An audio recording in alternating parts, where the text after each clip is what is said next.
Oh, am I back? Guess I'm back. So yeah, we got a lot of misinformed people. A lot of misinformed. They're so misinformed they don't even know how to categorize themselves. They call themselves atheists, and atheism doesn't even have a position, but they have a position. It's naturalism, and which is amounts to idolatry. So, hello, Ashley, and Honesty Angel. How you guys doing? Hope everybody's doing real well, taking care of yourself, and from the pandemic because it's pretty bad out here. Keep hearing bad things about it. It's actually got HIV RNA in it, so it's pretty dangerous. It's not really natural. It doesn't seem to be natural. Seems to be concocted, but somehow it's spread all over the world, and somebody has a lot of explaining to do because they're going to find out where it came from. They're going to track it all the way to its source. And of course, well, China's not going to help with that, but we're going to know, we're going to find out eventually what happened, but it's not looking too good for the world and for a lot of people because a lot of people are getting up in years and all of a sudden they have weeks to live or days to live.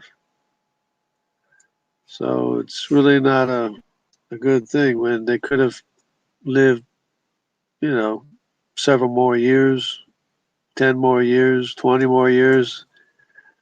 All of a sudden they're looking at days to live, and they're never going to see their family and friends again. So it's a really bad thing, but we still have our work cut out for us educating the misinformed skeptics and the like because they are so misinformed, they're so misled and poorly educated. It's really a shame how much they don't understand, how much they misunderstand about the Bible. Some of it's intentional, of course. They try not to understand the Bible and they ask crazy questions and they try to trip you up and find problems, find fault with the biblical teaching, and find fault with God. Scholar fiction is good for that. He thinks he knows better than God. He thinks he's more moral than his maker. He got some explaining to do too. But anyway, we have our work cut out for us because we have to repeat things over and over and over again because when they ask us questions, they don't listen to the answer anyway. So we had so they ask the same question over again. We got to explain it again. Then they say, "Well, you never answered my question. You never. When are you going to answer the question?" And then I say, I did answer the question." But anyway, it goes back and forth all the time. But it's because they're not really interested in what the answer is. Of course, the answer is Jesus. We know that, but they have a hard time understanding that because, well, for one thing, there's a thing called the deceitfulness of sin that blinds the eyes of the heart, blinds the heart, so the heart can't see, understand the truth of God's word because it's a distraction. Sin is a distraction in people's lives and takes them far away from where they should be. And they get deeper and deeper in sin, and then it becomes harder and harder to break free from the sin and find your way out. And once in a while they'll hit rock bottom, and then they'll be crying out to God to help them. And then, but God is always there, willing, ready, and able to help us out, and to help people who are humble, people who are honest and humble about their condition and their situation and their need for God. So it's amazing how poorly people are taught in the schools. They're hardly taught anything as far as good history to know or meaningful history that can help you understand a simple thing like the global flood. You know, if all ancient civilizations began after the global flood, that kind of confirms the global flood. If all the living organisms are buried in the sediments deposited by the global flood everywhere around the world over a mile deep in consecutive layers, soft sediment layers over a mile deep, that confirms the global flood. And Y chromosomes from the three sons of Noah, Ham, Shem, and Japheth, that confirms the global flood. Neanderthal Y chromosome is extinct. Our connection to mitochondrial Neanderthals goes way back in time, probably before the global flood.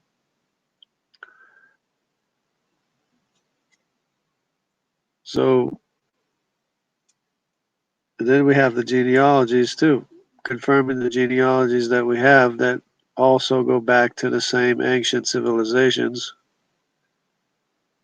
and no farther, because everything began 5,000 years ago or less.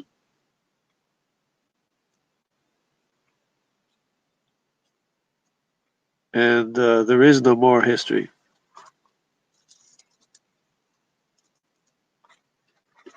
And if they would actually teach this in schools, people would have a better chance of understanding.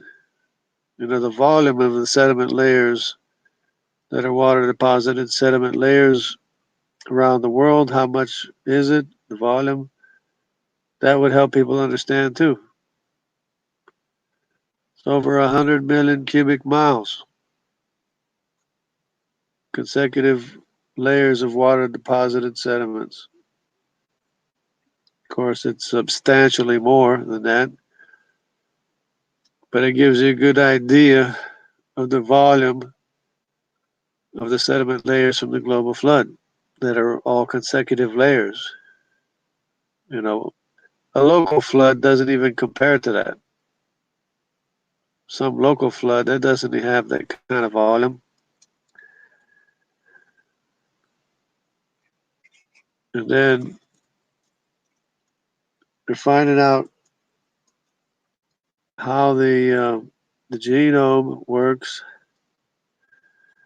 how the cells divide and become specialized, and what it takes to for something to respond to the environment, for the immune system to respond to viruses.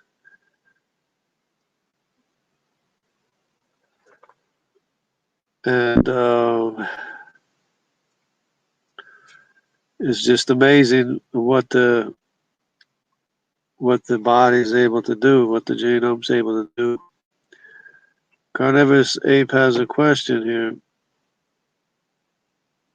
He says the Neanderthal are basically Nephilim. I don't think they're necessarily Nephilim because they're not giants. They don't have 6 fingers and 6 toes. So they're probably not Nephilim. But the Nephilim died in the global flood as well. There was a large population. We don't know what the number was. We don't know what the population was before the global flood, but it was a pretty large population. And, there's a book of Jasher that talks about it, about the people that when they shut the door on the ark, people were banging on the doors trying to get in the door of the ark. They wanted to get into the ark, and the wild animals chased them away. Probably dinosaurs chased them away. And, it probably wasn't just a few people.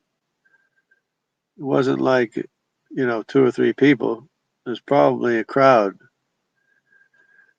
And for the animals, the wild animals, to chase them away, it was probably the dinosaurs chased them away.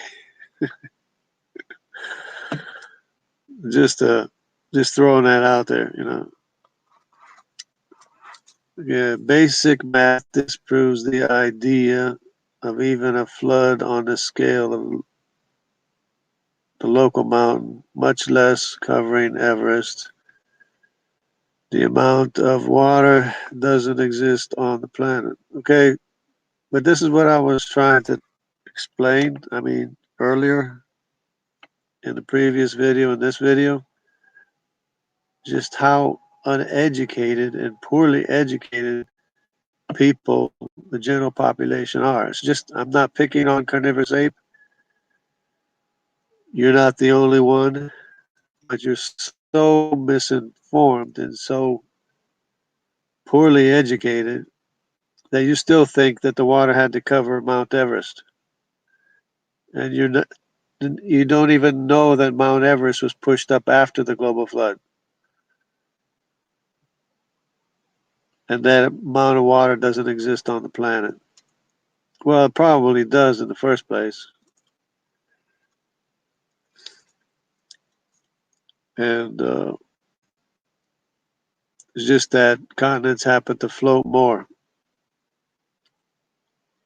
and Mount Everest being pushed up because of the undercurrents of the plates, tectonic plates. But it was never that high. The mountains were never that high before the global flood.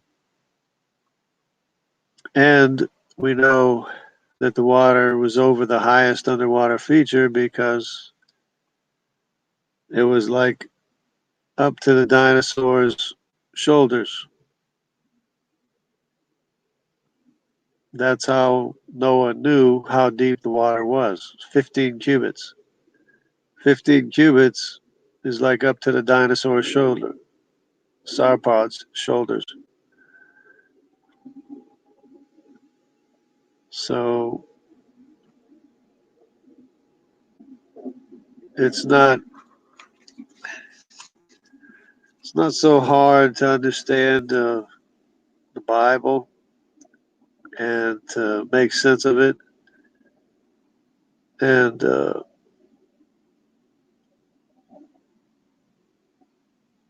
scale of a local mountain. There you go, Wild Heart. What's up?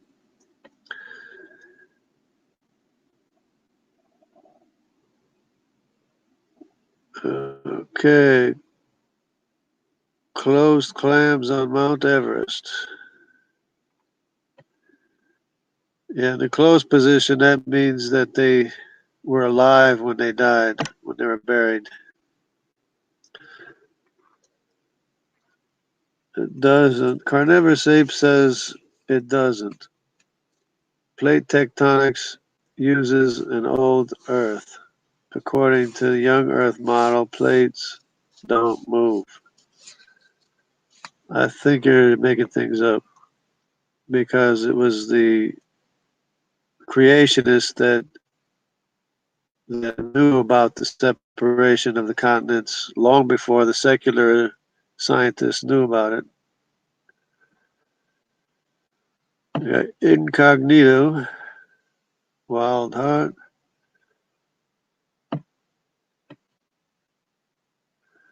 Don't want to say the firmament again, but I'm going to. See, the firmament is kind of like the sky, you know? You don't have to read into the text more than what you need. So, the firmament is no big deal. That's the sky above, basically. And it was different before the global flood than it is since the global flood, obviously, because we lost a lot of air pressure, we lost oxygen, and when the air pressure went down, that's when it rained. All the water, moisture in the sky fell out of the sky as rain. So it rained 40 days, 40 nights, and water came up from underground too, because, of course, it also liquefied the sediments. And you can see the great unconformity, that's how deep the sediments were picked up and then redeposited on over the great unconformity. The sediment layers below the great unconformity are sediment layers from the creation that was also a water world.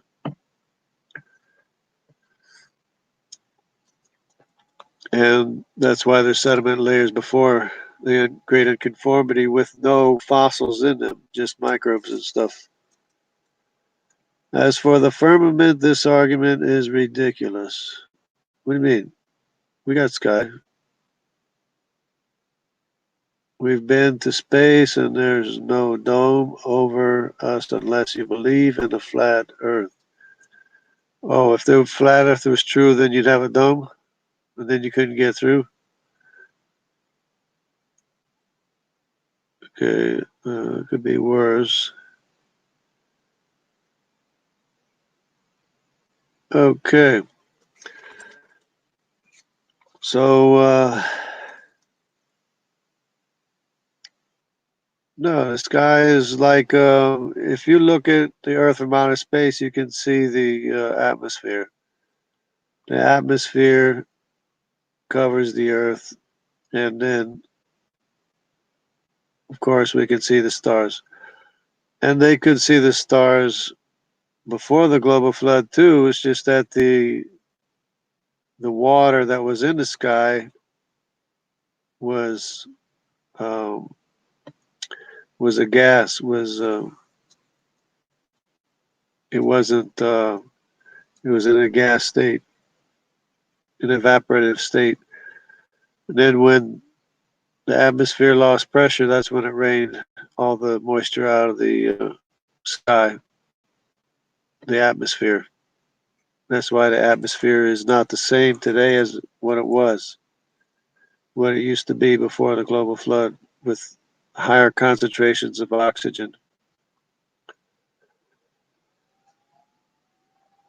So I'm going to ignore Wildheart's comment here. Could be Mr. ID. Oh, Mr. ID, he's cool. He's cool. What do you mean? Mr. ID is pretty cool. He explains everything. It's intelligent. So, yeah, it's not complicated. I mean, we do have a history from before the global flood. We have the book of Enoch, the book of Jasher, we have Genesis. They all basically say the same thing, except the book of Enoch says the same thing as Daniel, the book of Daniel. The book of Jasher has some extra information, you know. But we do have a history from where Noah came from. We do have his genealogy going all the way back to Adam. It's 1,656 years exactly from the time of creation to the global flood. So we have that history. We have his genealogies going all the way back. We can even calculate the exact number of years it was between creation and the global flood. They must have kept better records before the flood than after the flood.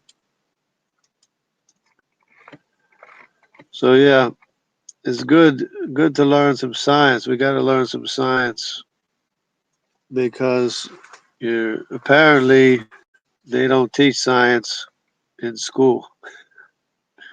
Science is what you can know, and you have to be able to know what the facts are. And of course, when I went to school, they didn't have the Y chromosome, but now you can learn about the Y chromosome and where everybody came from. You can know for a fact that the Tibetans are from the African family tree. The Japanese, or half the Japanese, are from the African family tree. The Mongolians are from the African family tree. And I just recently found out who the CY chromosome could be. The CY chromosome could be, probably is Nimrod. Nimrod was the son of Ham. And that's probably his Y chromosome, the CY chromosome, that went all the way through Mongolia and all the way to the Americas, because Nimrod never went to Africa. But he's from the same family tree, the Y chromosome tree as the Africans, as the A, B, and the E. And the C and the D never went to Africa. They're represented in Tibet and Japan, the DY chromosome and the CY chromosome, probably from Nimrod, is all through Mongolia, all the way through the Americas too, all the way down to the northern tip of South America. So DNA doesn't lie. DNA is revealing who is where. And it's not going to be too long that we'll be able to verify whether or not the CY chromosome belongs to Nimrod, who is the son of Ham. So, and Nimrod, he's the one that the king of Babylon or something. What is it? He's the one that built the Tower of Babel too. Or there's a bunch of Nimrods. There's a couple of Nimrods. There's more than one. But the original one, the first one, that's probably the one that had the CY chromosome. So, which is very interesting, actually. To me, that's very interesting. Have you ever thought of starting a podcast? Not yet. Not yet. I'm not as free as I would like to be, unless if I get a retirement, then maybe I could. So, and I would have to probably need some more content. I don't have that much content. I don't think. I don't like to talk about nothing or repeat the same things over and over again. Okay, the science you seem to use is from a book called Dead Men's Secrets. Check it out. He's a young Earth creationist too that thinks we had laser technology in ancient Egypt. Yeah, I've seen that before. I'm not very impressed with it. Not very impressed with laser technology or whatever radio waves or anything like that, or transmission towers or anything like that from Egypt, from the pyramids. Okay. Welcome to the Jungle episode 1 with your host, Jungle Jargon. Actually, I am still in the woods. That's probably why the signal sounds so bad.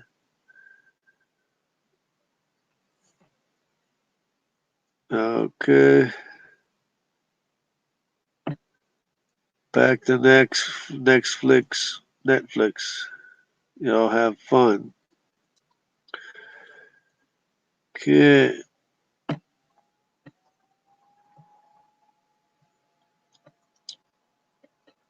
Okay, ladies. Take it easy. Yeah, take it easy. Incognito. Well, if anybody would like to contribute, maybe we could have a discussion going, get started here.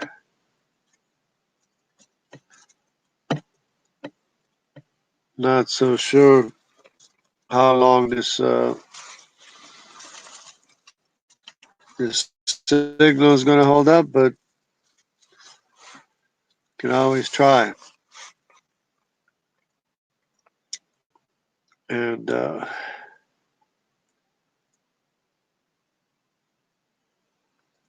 yeah, I never had aspirations to be like a broadcaster or anything, or a podcaster.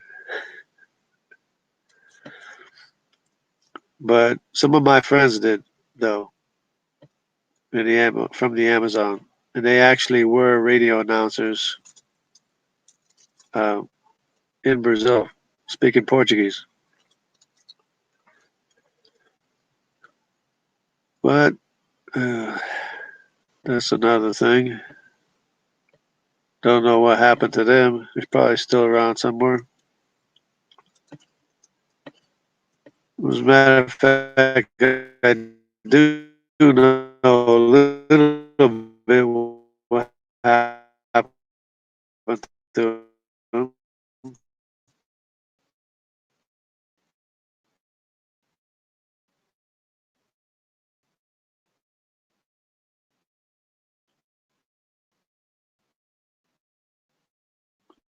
They were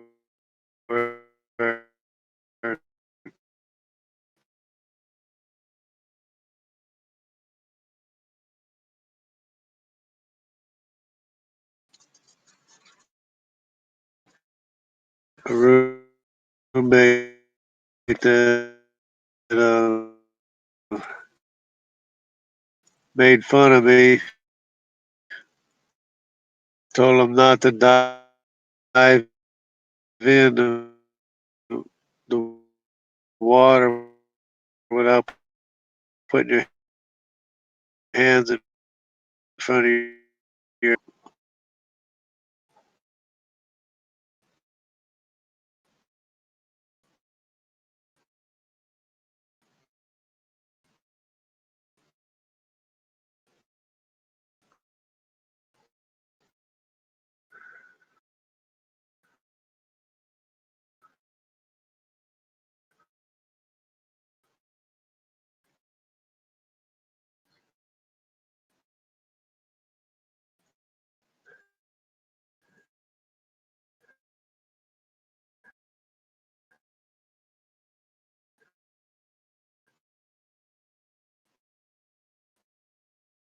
Which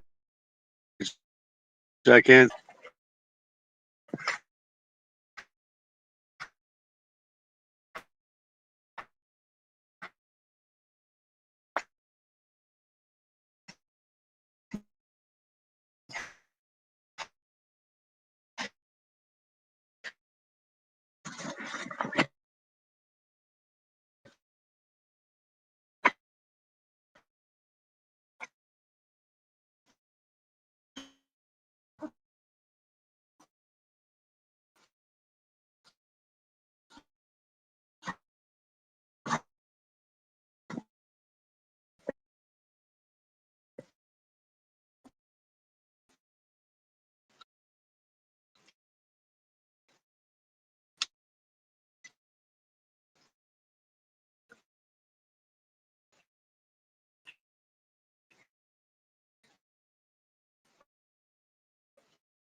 Well, yes, into the broadcast. And I bet, oh, I lost some people. Some people ran away. How about that? This is painful to hear. I'm going to shut this off in case I don't want to lose my signal. This is painful to hear because of the lousy signal. G-Man just went live, so I'm heading over there since all I can do is listen. Okay. Have fun. I think, you know what? No, science. Okay, we got that.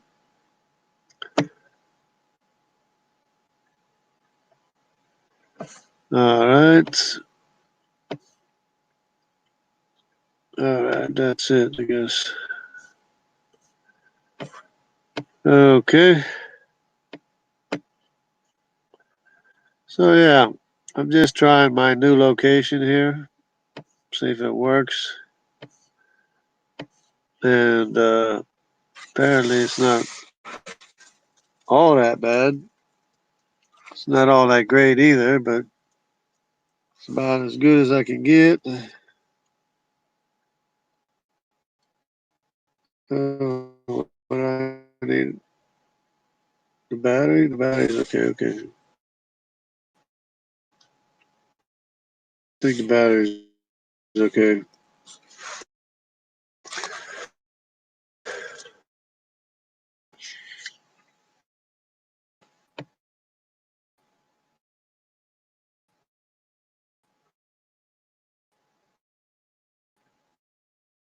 I guess nobody wants to come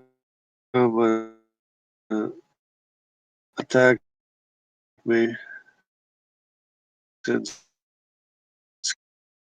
skeptics incognito.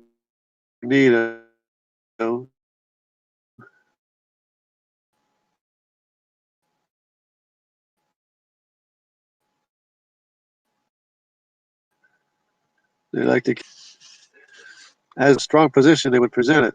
But since it's not a strong position that they have, they try to hide it.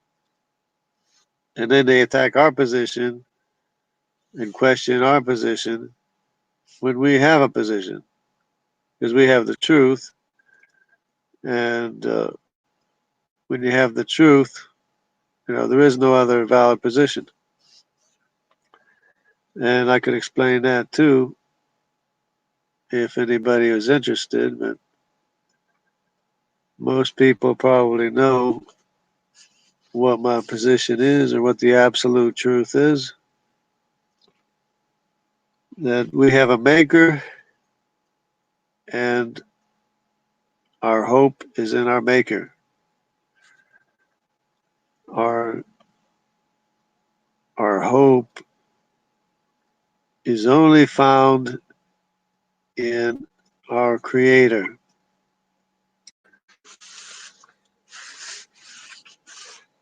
He made us, he can remake us again. Nobody else can. That's why he is our savior. It's not complicated. It's very simple. Simple message.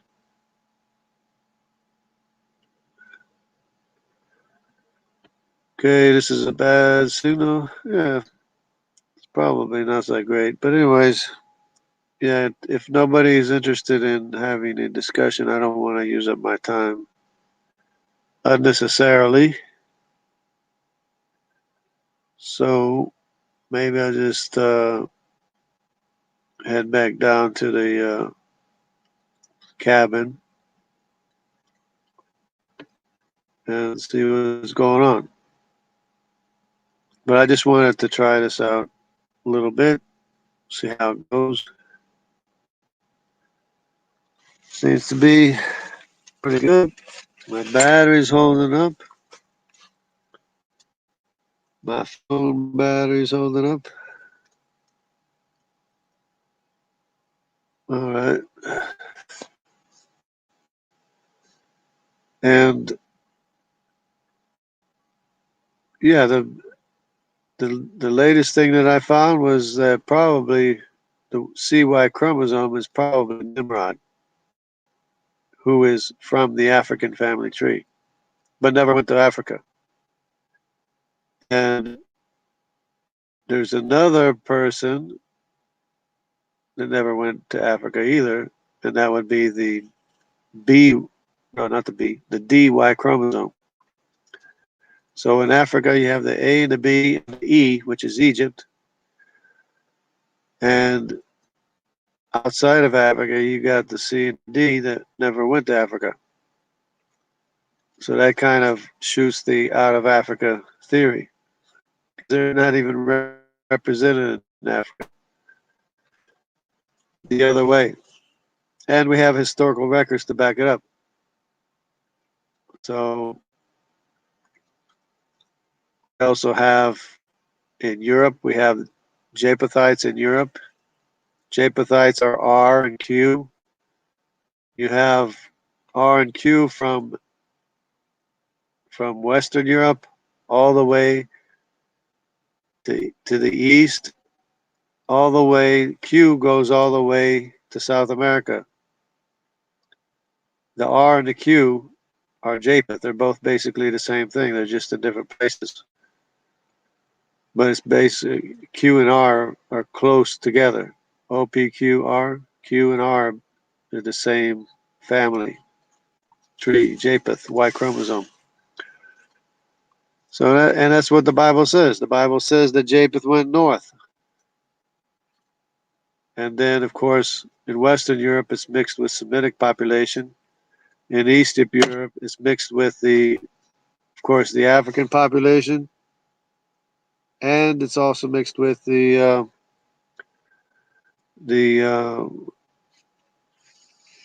other Semites, female Semites as well. I mean, the mitochondrial DNA. So it's a big mixture, but it's all everybody's all present and accounted for. And the interesting thing is that they have it mixed up. They have the A, B, C, D, and E first supposedly producing the F, G, H, I, J, and supposedly producing the K element O, P, Q, R. But with the mitochondrial, they mixed up the two, and they have the Semite wife in the other place. They have the L and M, LMN. So instead of having the Semite wife after the L, they have the Japhethite wife in as the M. So so they have the L producing the M producing the N. But the Japhethite wife is mixed up with the Semite wife. They're switched around from the Y chromosome, which is kind of interesting. So they didn't even get that straight. Okay. Oh, sorry, I'm ignoring. How did we get so many letters from two people? Yeah, Noah would be A through R. It's just that the family tree branches out, and it has once it separates, it has like an identity, and it keeps on separating, but it maintains its identity all the way through. So it's like a tree, and you have trees with genetic distance. So in other words, if you take a DNA test, a Y chromosome test, they'll put you into whatever tree that you belong to because it's a code that identifies you as belonging to such and such tree and such place on a tree, such and such branch, such and such leaves, or whatever, by comparison. So specifically identify where you are in the tree of which Y chromosome. It's really very interesting to me. That was more a rhetorical question, to be frankly. Are you keeping well and away from the coronavirus, JJ? Yes. That's why I'm in the woods. I'm keeping away from the coronavirus, but I'm not associated with anybody in the outside. I'm just in the woods, by myself in the woods, with my supplies and my camping gear, and I go around different places in the woods and set up tents or set up hammocks or whatever in different places, and tents, hammocks, and cabins. I got a cabin over there. I got a cabin down here. I got a tent over here and a tent over there, and I got a hammock right here. With a tarp. So it's a lot of fun, but but I am keeping away from the coronavirus though, for what it's worth.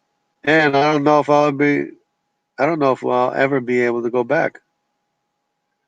I mean, to me, I don't see the situation getting any better. So I could just stay out here in the woods for the rest until they get the thing straightened out or something or whatever. But the coronavirus is all messed up. It's got HIV in it. And you know that's not natural. You know that the bat didn't get HIV, you know, but it's got HIV in the RNA. And that HIV will be put into your DNA. That RNA or DNA will be transcribed to DNA, and that DNA will be put into your DNA and your kid's DNA or whatever forever. And it'll reactivate. It'll read out and replicate whatever virus, the HIV virus or whatever it is that it has. It's really messed up. So that's why it's messing up people's immune system. It attacks the T cells. So what we got? Sounds like you're a jungle landlord. Yeah, I am. I'm, I'm gonna be making condominiums pretty soon. I no condominiums in the trees. Okay. I don't think coronavirus is linked to HIV. Well, they just came out today. They were talking about it. They're talking about how it it does have RNA from HIV, which is of course transcribed or transliterated. It's made into DNA. So that RNA puts it inside your cells, and your cells will turn it into DNA, and then it'll attach that DNA into your DNA. They were explaining that today. Of course, they suspected this for a long time, but they're just talking about it more on like an official thing. So somebody was reading some paper somewhere. Some doctor was reading a paper. There's a doctor physician. He's actually working on HIV patients, and then he gets off of work, and then he does this video. It's called MedCram. You can check it out. MedCram. It's a good. It's good videos. He's got all kinds of videos on medicine stuff. But he was explaining that today. Medcram.com. Does a really good job of explaining all different kinds of illnesses and stuff like that. And he's a doctor. He's a working physician too. So he works his day job and then does videos when he gets off of work, when he gets a chance, because he doesn't always get a chance because he's pretty busy. But he was talking about that today. So it's really messed up, really bad. So I don't know if I'll ever go back into society. I'll stay out here. I'll see if I can get my job to. Well, they already offered to retire me, but I want an easy out or an early, what they call early out, where they offer you a sum of money to leave early. I want to see if they'll come up with anything like that. So, and then I'll just stay out here. I got to sell my house, and I'll come out here. Checks out. Yeah. Medcram is really good. Very, very good. Okay. And of course, I like stuff like that. I listen to Medcram. I listen to, of course, that nurse from England. What's his name? Uh, John, Doctor John, somebody.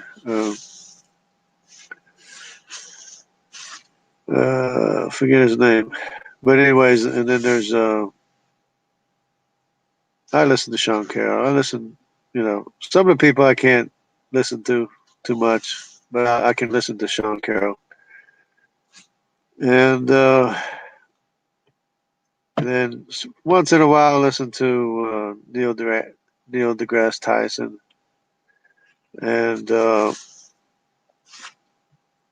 what's this? What did you say? Of course, if I was a mod, I could post a link for everyone. Hey, Red Fang. I don't know. Should I make a mod? I guess I could make a mod. I don't know. I don't know if you're trustworthy. You're not like China. China's not trustworthy anymore. Nobody trusts China no more.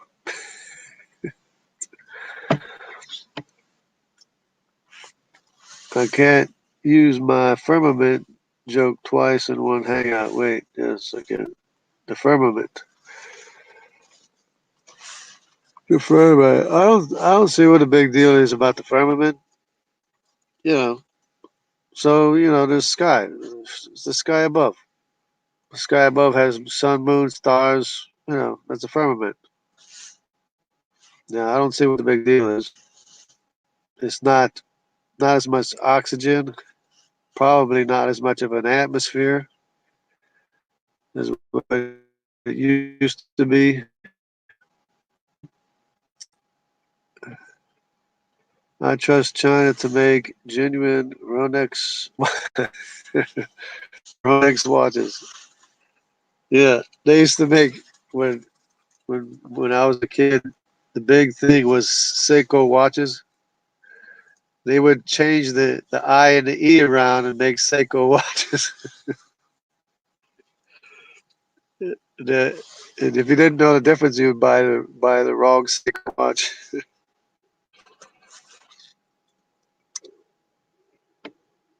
That was a long time ago too. That's how long that they've been pulling stuff, you know, stuff like that, copying. Now they replicate cars, entire cars, stuff like that. Space is not filled with water. I think is the main problem. It the sky has water though. That's the thing. And when the sky lost pressure, if you watch the weather report, we got a low pressure cell. That's when it rains. That's when the water falls out of the sky is with the low pressure. So the atmosphere had a lot more pressure in it, so that it never rained. That's another thing in the Bible that it didn't rain. Water would come up from the ground to water the plants at night, every night. So probably it was like a tidal thing. Whenever the moon would come up, it would like raise the water level. It'd be like hydroponic, and it would water the plants, yeah, at night, every night. Which also means that it wasn't that high above sea level, or the water level, the water table would actually come up and water the plant at night.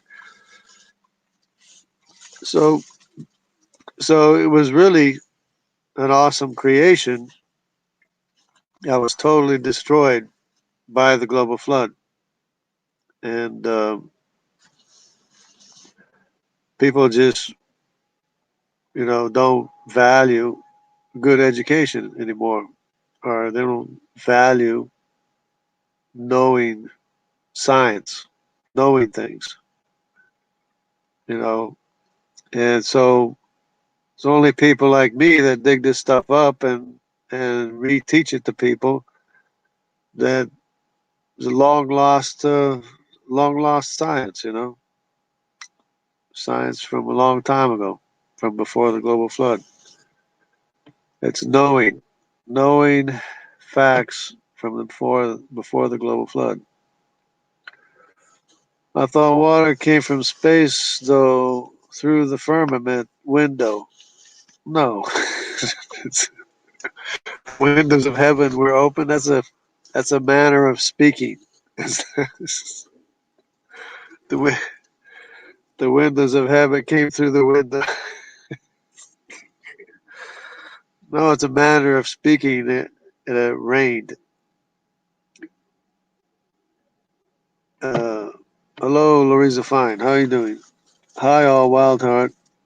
I've heard hydrogen is the most abundant element in outer space, hence all the nebulae out there. Yes, that's what they say. They say the gas is hydrogen, and that's supposed to coalesce and make stars and planets with the heavier elements that they call the metallic elements. But anyway, I think that's right. Not too bad. Okay.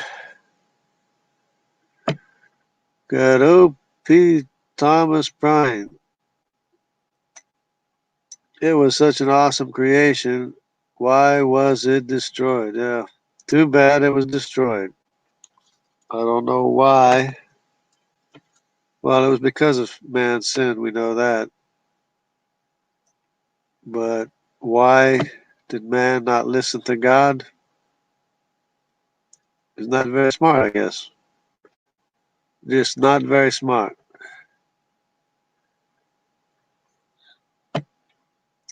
Okay, I know hydrogen, helium, lithium were the only chemicals just after the Big Bang, if that helps.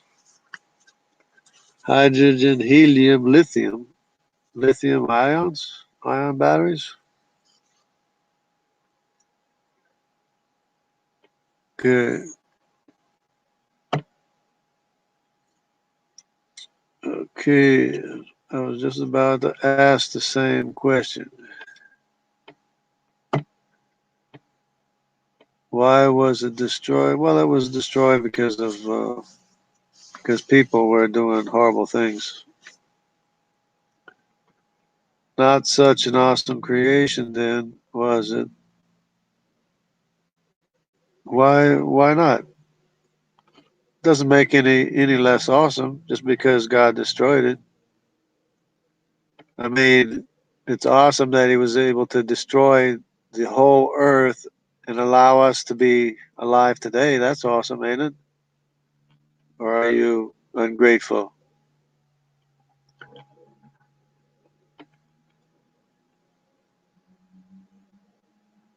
See, why would an all-knowing God create something He knew He would destroy later?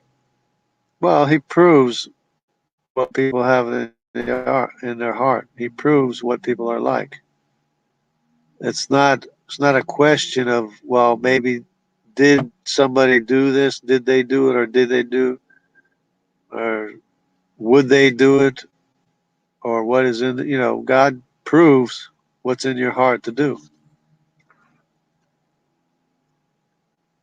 If it was awesome, why destroy it? Well, why not think of another thing? It was awesome, and it can be remade again. How about that? Do you think about that? I mean, why only criticize everything that God does? Why pick on God? I mean, you want to get him to destroy more of the creation? Those three elements make up our sun.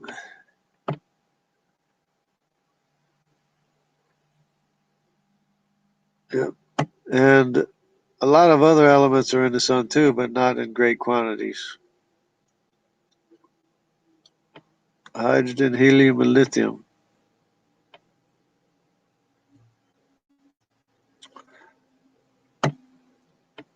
Only your maker can remake you object credit givers. Yeah, so don't give credit to the objects. Give credit to your maker who can remake you again, like nobody else can. I think you're into mental gymnastics when you get caught in a contradiction. What contradiction? I don't remember contradiction. I think you're making things up. Would you like to join the discussion? You could, if you wanted to, or if you're able to. I might have to check my battery on my battery. Is the battery on my phone? Still good, I guess. Okay.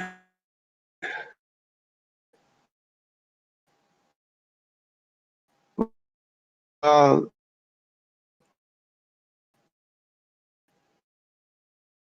my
logic and stuff like that. You know,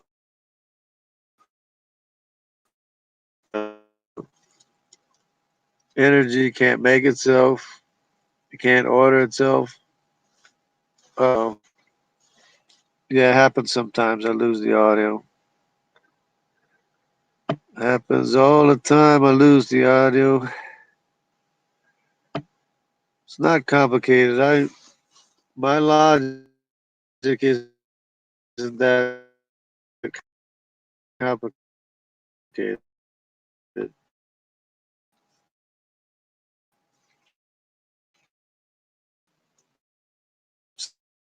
Simple. Otherwise, it's probably not.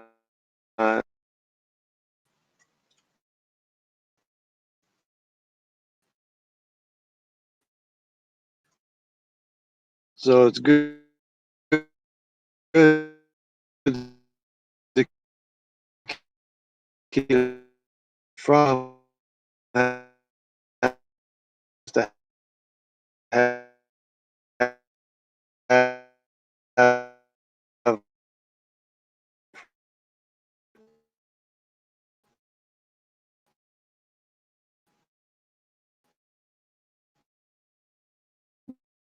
more energy, which is an infinite source of energy. because that's what it is. It's always greater.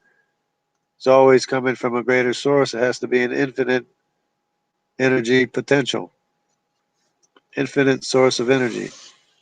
And we had some go herders 4,000 years ago that figured it out for us and said that God is all powerful.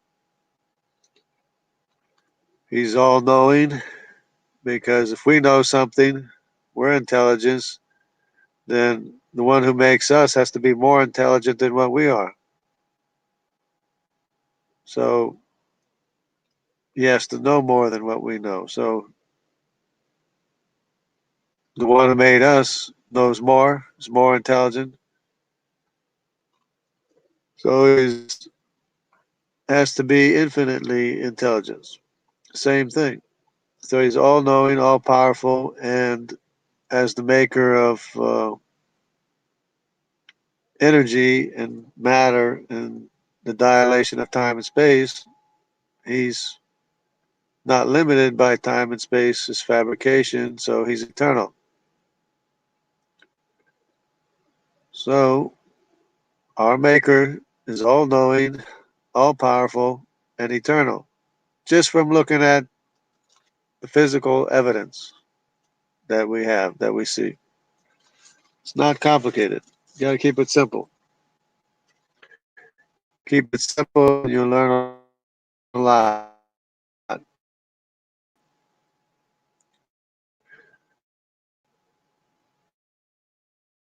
And especially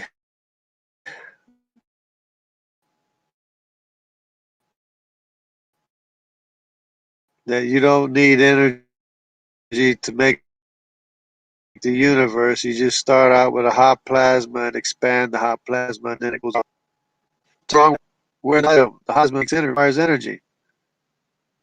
You know, you'd think that he would think about that, but I guess not. Stephen Hawking, he said, you don't need you don't need anything to make, as long as you have gravity. You don't need a God to make the universe. That's what Stephen Hawking said. Except that in order to have gravity, you have to have matter to dilate time and distance, which is the cause of gravity. So you have to already have matter, which takes energy. You would think that he would think about that, but apparently not. And worse off, nobody questions these people. Nobody calls them out. Nobody calls out Sean Carroll. Nobody calls out Stephen Hawking. Well, some people do once in a while. I mean, they all disagree privately, but still, you got to call them out publicly and say, you don't know what you're talking about. You're speaking nonsense. Come on, you expect us to believe what you're saying. You have to make a better case than that, because you're speaking nonsense. You're speaking rubbish. You know, yeah, take a hot plasma, expand it, it cools down, doesn't take no energy. I mean, yeah, a hot plasma, as if that doesn't take energy to get a hot plasma. And then they say it's an extremely hot plasma. It's a very, very, very, very hot condensed form of matter, you know, in a finite space, even. It's like they must not think or something.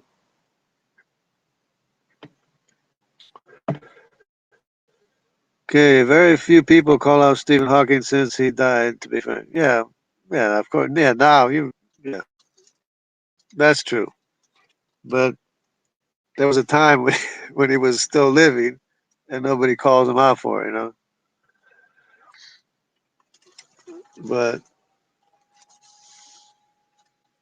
uh, Christopher Hitchens gone too.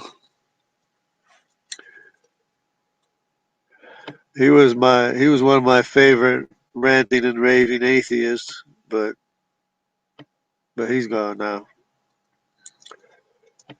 So he's going to be shamed and disgraced forever, probably, because he probably didn't change his mind.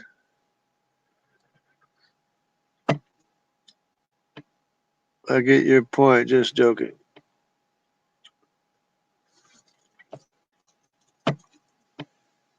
Um,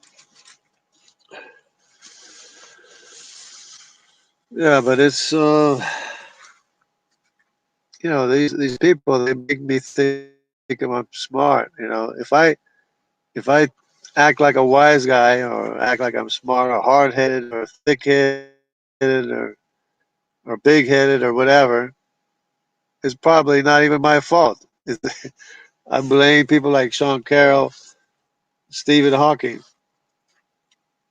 for me thinking that I'm smart because they make me think I'm smart, you know. And I know I'm not that smart. That's the thing. I mean, I know I'm a little bit slow, but at least I think through things through so that I can figure things out, whether or not they're true or not. So I don't know what their excuse is. I've been following Sean Carroll's got like a daily podcast or something. He's explaining all kind of different science and everything, physics, and he's going through the math, and I'm trying to keep up with the math, and I'm saying this is kind of deep for me. It's a little bit heavy for me. I don't know, but I'm trying to follow along. He keeps apologizing for using math, or too much math, but it's interesting. I've always liked science, and I have trouble keeping up with the math. But if I don't get lost in math, I can figure it out. But if I get lost, I'm lost.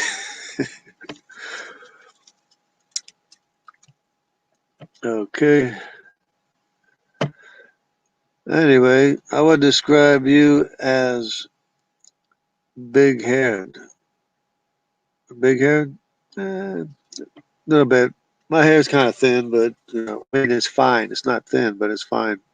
I have a lot of it, but I mean, I don't have that much either. I mean, whatever. But it's fine. I have fine hair.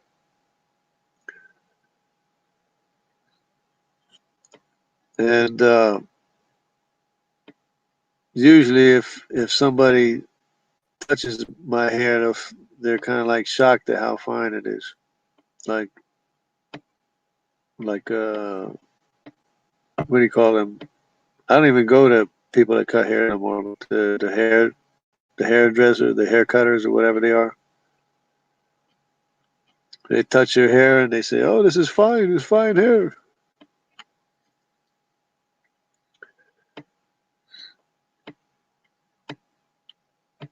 Just cut it.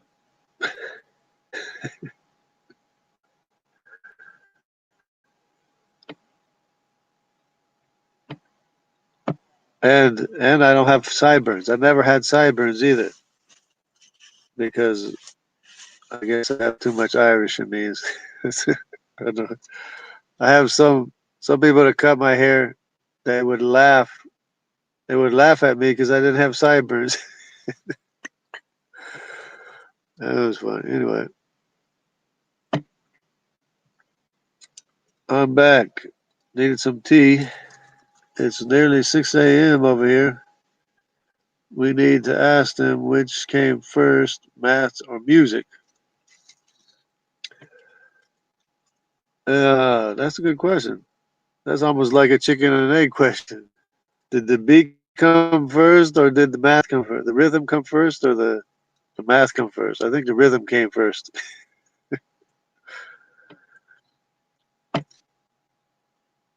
You drink tea and at 6 a.m. you must be British. Me too. Yeah, look who's talking.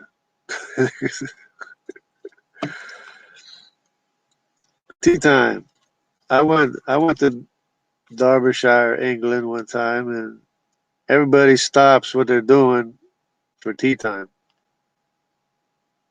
And not only stop what they're doing, but everybody gets up and goes to the cafeteria or whatever, all at the same time. At tea time,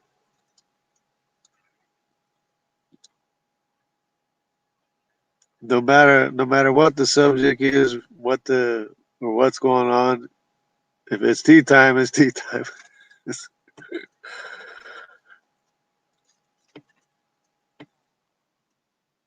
Everybody stops.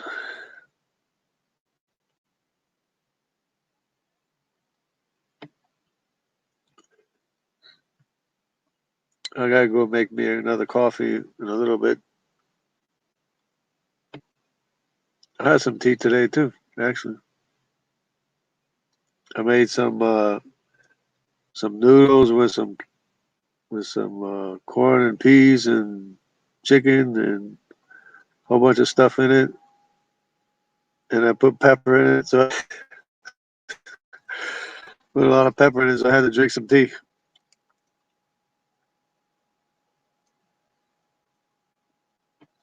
Okay.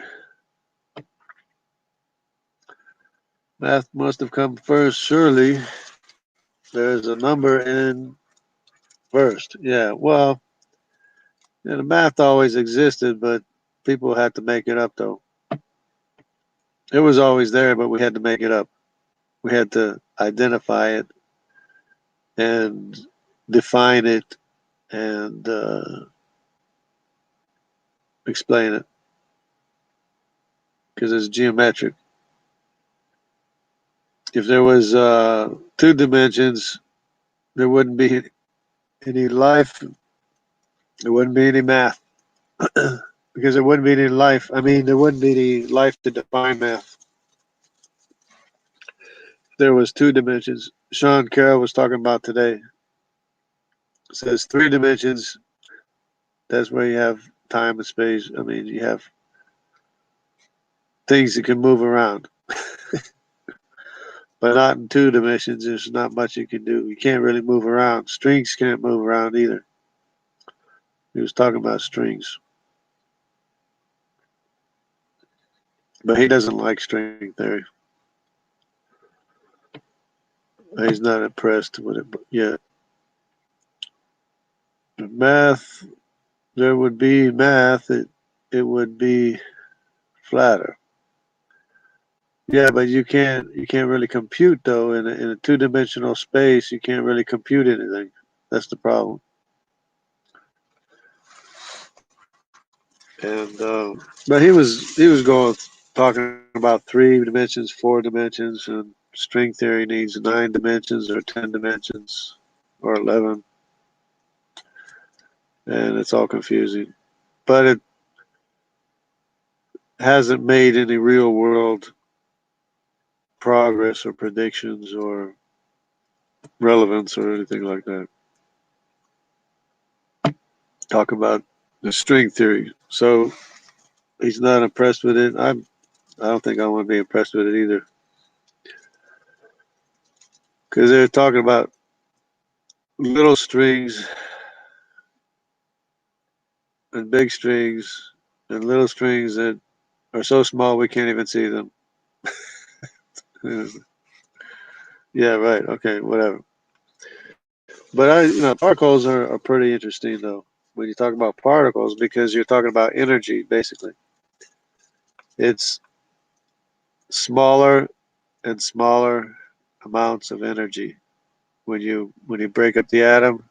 The quarks and the up quarks, down quarks, and all the virtual particles and all that. It's just less and less amounts of energy all the time. The more you break it up, the less amounts of energy there is. So it's not really relevant. The more you break it up, basically, except of course, if you're breaking up an atom, that's kind of significant because it's bound up. It's like a loop of energy. I'm talking about energy loops too. It takes energy to make a loop of energy, an energy loop. because people are saying, well, what if the universes are just an energy loop? Yeah, but it takes energy to make that loop of energy. Because I've made energy loops before, and you gotta put current into it to make the energy loop so that it holds together. And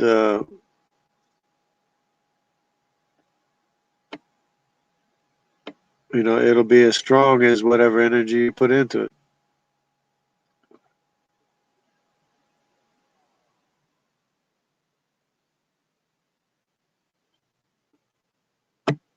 Okay, some people are having breakfast. I gotta go to bed.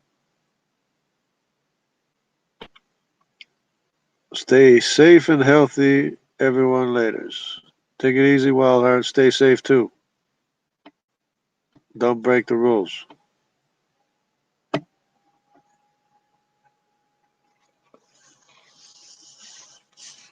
So, yeah, I like to listen to Sean Carroll.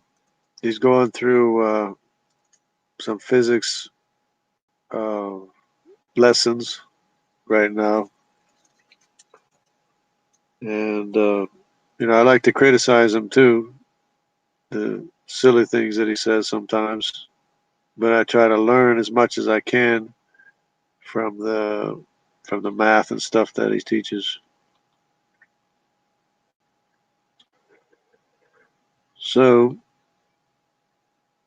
and he was talking about different number of dimensions today. You know, 2 dimensions, 3 dimensions, 4 dimensions. Because I guess we live in 4 dimensions, right? So it's the number of perpendicular lines you can draw. There's also, and the fourth dimension is time. There's always something pre-existent, right? The word, and the word of his power. It, which means infinite. It means God is infinite. His power is infinite. His knowledge, his wisdom is infinite. And that's what the evidence is showing, because there's always something greater. There's always something bigger and greater, more powerful.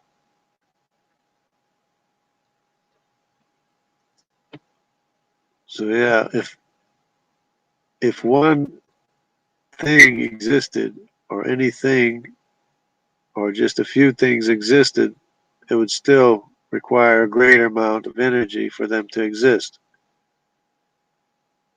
which means infinite regress of greatness. And of course, if God was not holy, then nothing would exist. The only reason why anything exists is because God is holy, perfect, righteous, and good, and doesn't self-destruct.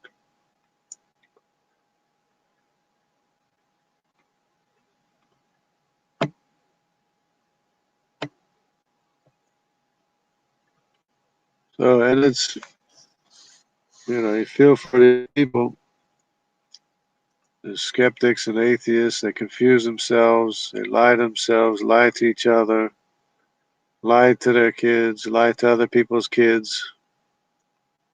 It's just a shame. And they're going to be ashamed, and logic is going to be exposed.